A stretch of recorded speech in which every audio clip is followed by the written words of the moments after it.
Hello, everyone. Thank you. Um, I'm very pleased to be here. We have finally moved. We have set up our office, the International Land and Forest Tenure Facility that is established here in Sweden and located now with the LRF offices in Fransengatan, number 6. And we're on the 8th floor. We have completed our administration, hiring, and registration. And now I'm here. I've moved. For those who don't know the background, International Land and Forest Tenure Facility is a dedicated fund to support indigenous peoples and local communities all over the world. Our focus is working directly with those indigenous peoples and local communities in the regions, specific countries in the regions of Africa, Latin America, and Asia. With the strong support from SIDA, we have piloted 6 countries in the last 2 years. And that is in Africa, Mali, Liberia, and Cameroon. In Latin America, Peru and Panama. And in Asia, it's Indonesia. For those 2 years, we were able, together with indigenous peoples and local communities, reach recognition at a very, very high level of a target. It's 1.5 million hectares. And that is just the beginning. And this is a process that we know we journey with local communities, because in our own work, we know this. Indigenous peoples and local communities have been doing and struggling and negotiating and fighting for their rights, land rights, in the places that they are located. So it is not a new thing. It is something that we feel, though, could get much more focus if we put a dedicated fund to it. That is much more flexible, that is innovative, that can, as much as comply with the requirements of responsibility for the funds, also respond quickly and create together with local peoples and indigenous peoples. So this is where we actually, through partnerships, and we still continue. I like Mia's point at the beginning of partnerships, because that is essentially our foundation. It is working together with, in partnerships with, a lot of people that may not normally belong to the box of land tenure and land rights. Not necessarily lawyers, not necessarily paralegals. As much as we work with them, we also work with other groups looking at forestry, agriculture, sustainable natural resource management in general, and health. This is where I was trying to get a presentation, and I never really got those slides that I want to, because I thought I'm going to miss the point if I focus on slides. The real story, for example, for me, in Indonesia, my experience is largely Asia, but I have been growing with a global network since 15 years ago, with Friends of the Earth, and all the networks of Global Green Grants and the networks of Rights and Resources Initiative that actually really grew the focus on dedicating funds for indigenous peoples and local communities. So in Indonesia, parts of where there are huge forests in Kalimantan, I have this really important story to tell, because they are doctors. These are healthcare providers. So this lady is working. She is a doctor now, but she was at that time a researcher for biodiversity and sustainability at Yale. And she found that there are so many local community loggers in Gunung Palong National Park. And she found that she listened to a lot of the women. She was talking to them a lot.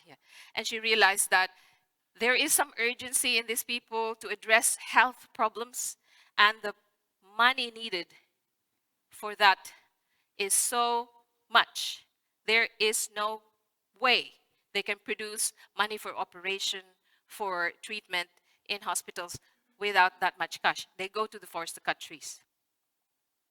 So she figured this out, her journey is shorter than our journey for land rights recognition. And she, over time, was able to set up an institution for a clinic in the park.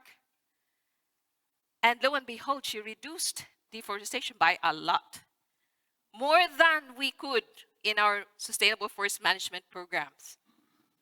And it was because she was listening clearly to what the communities felt they could do with their forests if they were to get some solutions to a problem that didn't necessarily belong to that box.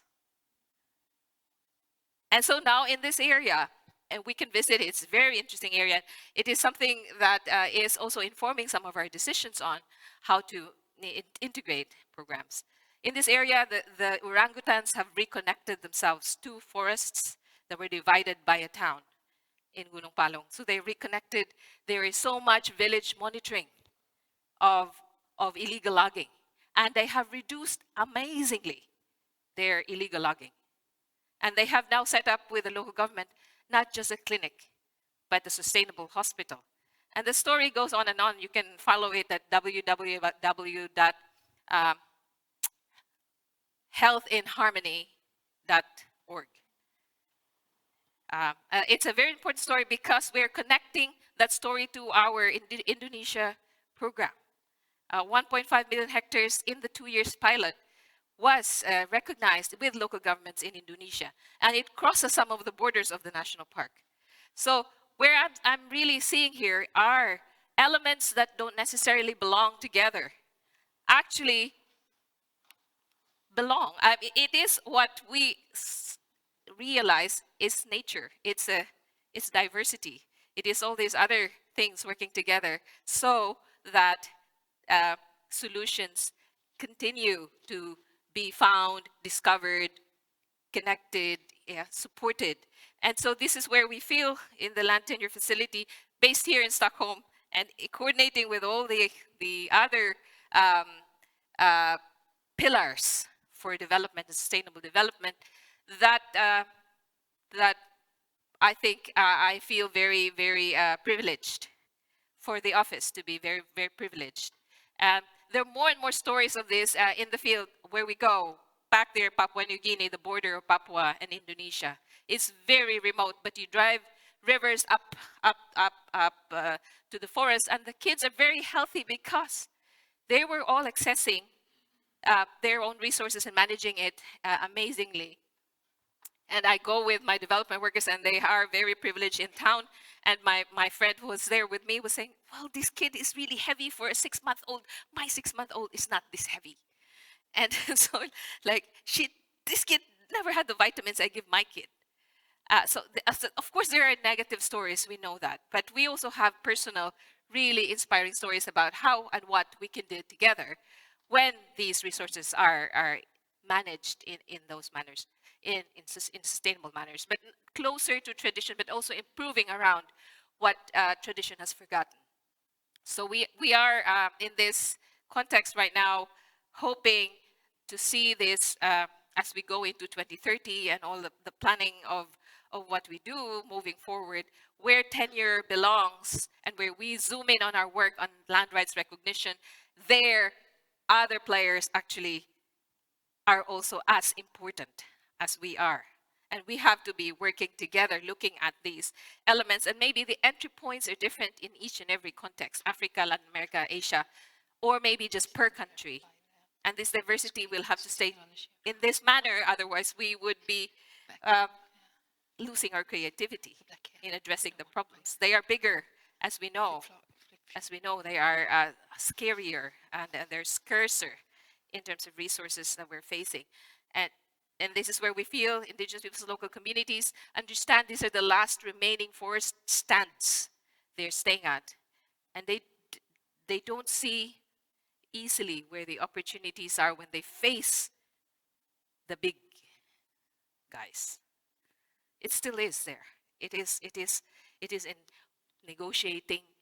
It is in titling, yes. It is in measuring where they are, but it's also in what are those things that would keep this struggle going, whether or not we get these tenure instruments. That too is there. So thank you for, I think this is just all I can do for now, and I'm very happy. I feel very warmly welcomed, even in the cold weather here in Stockholm. Thank you very much.